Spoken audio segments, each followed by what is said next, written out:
Between mountains and sea. North of California is an area called the Pacific Northwest. It stretches between the Pacific Ocean and the Cascade Mountains. The peaks of these mountains are always capped with snow.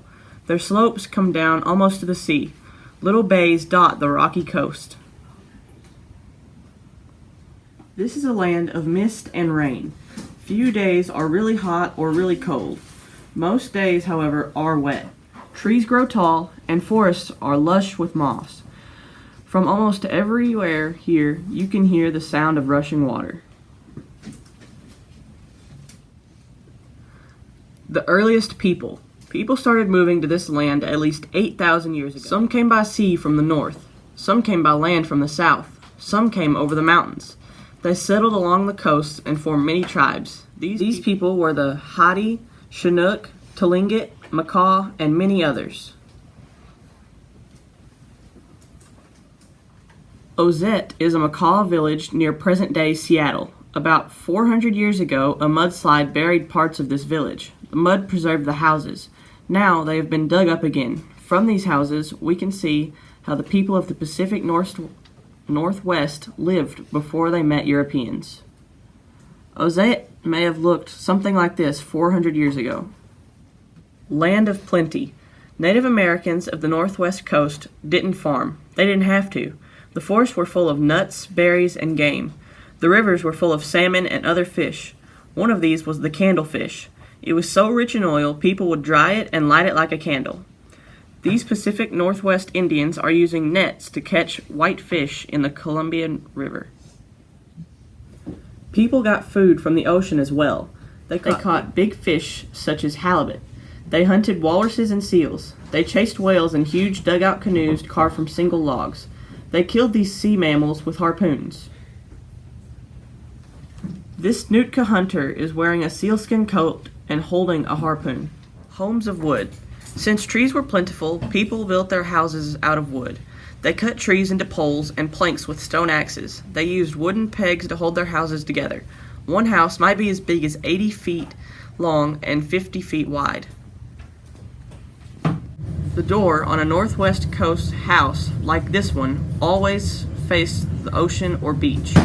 Each huge house had just one room. However, the floor of this room had several levels. Among the walls were sleeping stalls. In the middle was a fire pit. A hole in the roof let out smoke.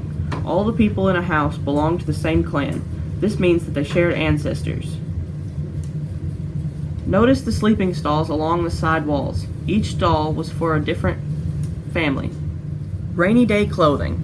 The Indians of the Pacific Northwest even made clothing out of trees. They didn't need much to stay warm, but they did need to stay dry, so they wove cone-shaped hats out of cedar bark. These hats worked like umbrellas. For extra protection, they often smeared themselves with bear grease. Besides hat, people also made capes of bark to help keep dry in the Pacific Northwest. Tree bark was used to make cloth too. The cloth was woven out of spruce bark and dog fur. The Tlingit were famous for their lovely button blankets, which were decorated with seashells. Blankets were used like money. They were traded for other useful items. This man and boy are wearing blankets woven on a half loom. All the Northwest Indian tribes traded with each other. The greatest traders were the Chinook. They carried blankets, oil, and other goods up and down the rivers and coast. They traveled in big, beautiful canoes. Words from many languages mixed into Chinook, and most people spoke a little Chinook. Canoes like this were made from a single log hollowed out with fire. The Northwest Indians got goods through war as well as trade. They went into battle wearing armor made of wooden slats. They fought with wooden clubs. Often they captured slaves. These slaves were not made to do much work. However, they were kept as a way to show off the owner's wealth. Wooden armor like this protected a warrior's chest. Giving away wealth. All over the Pacific Northwest, people gathered wealth just to give it away. People could rise in rank by giving goods away. A chief gave goods away at a special feast called a potlatch. The more he gave, the more important he became. Later, his guests held a potlatch to keep up. The host of this potlatch will give away blankets and other wealth as the feast goes on. A Kwakiutl potlatch sometimes turned into a contest. Two rich chiefs might show off by wasting wealth, not just giving it away. They would burn blankets and break fancy plates called coppers. The man who wasted less lost the contest. He sometimes had to leave his village in shame.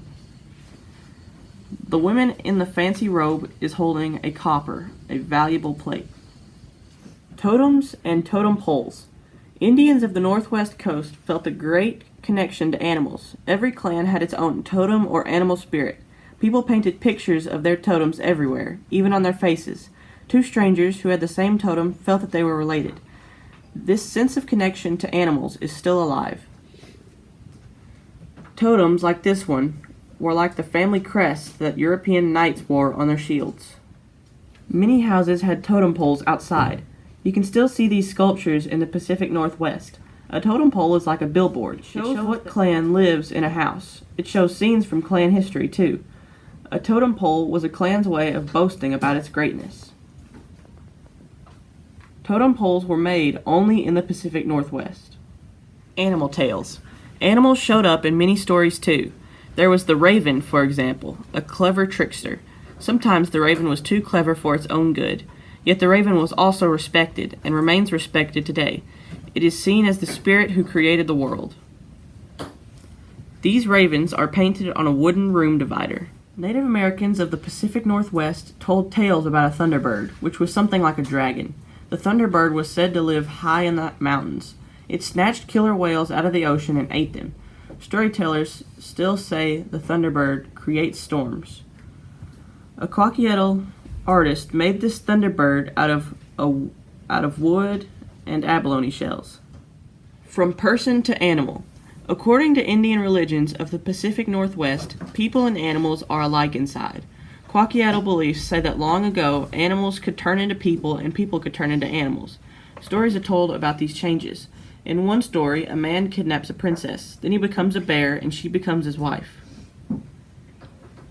Masks were used to tell stories about animals turning into people and people into animals. Such stories are acted out in special religious dances. The dancers wear masks with moving parts. At first, the mask shows an animal's face. At a special moment, the dancer pulls hidden strings. Suddenly, the mask opens. Everyone sees the human face inside. The beak on this mask can open to show the actor's face inside. Europeans arrive. Around 1800, white settlers started moving into the Pacific Northwest. Some came as missionaries. Some came to farm or log. At first, the Native Americans traded with them. They liked the Europeans' metal tools. With these tools, the Indians could carve even finer boxes, boats, and other items. Teeth and shells were used to decorate this Haida storage box. But the settlers kept coming. They began to crowd the native people. Fights broke out. The Nootka got angry at a man named John Astor. He was getting rich from cutting down trees in their homeland. Nootka warriors sank his ship, the Tonquin, but Astor wouldn't go away. Astor's ship, the Tonquin, was later wrecked by Nootka Indian warriors. Cities and reservations. Slowly, the Native Americans were pushed off their lands. Some moved onto reservations, special areas set aside for Native Americans. Others settled in the growing cities. Today, about 6 out of every 10 Pacific Northwest Indians lives in cities. They work at the same jobs as non-Indians. Today, Indians of the Pacific Northwest work in many different jobs. The reservation Indians try to keep some of the old ways alive, but many worry that logging is spoiling the rivers for fishing. They worry that the salmon will die out. Some tribes of the Pacific Northwest are fighting for their fishing rights, but they are fighting in court. Their warriors now are lawyers. Today, in the Pacific Northwest, logging is a big business. Old ways, new art. Many of the old ways are gone from the Pacific Northwest. Even the Chinook people no longer speak the Chinook language, but you can visit the Kisan Historical Indian Village in Canada. The Kisan tribe runs this living museum. They make a living teaching people how their ancestors lived.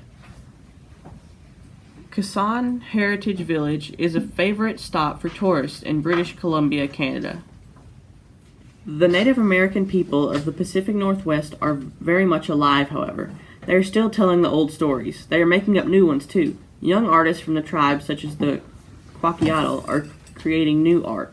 This art is rooted in the past, but is pointed toward the future. It is modern art.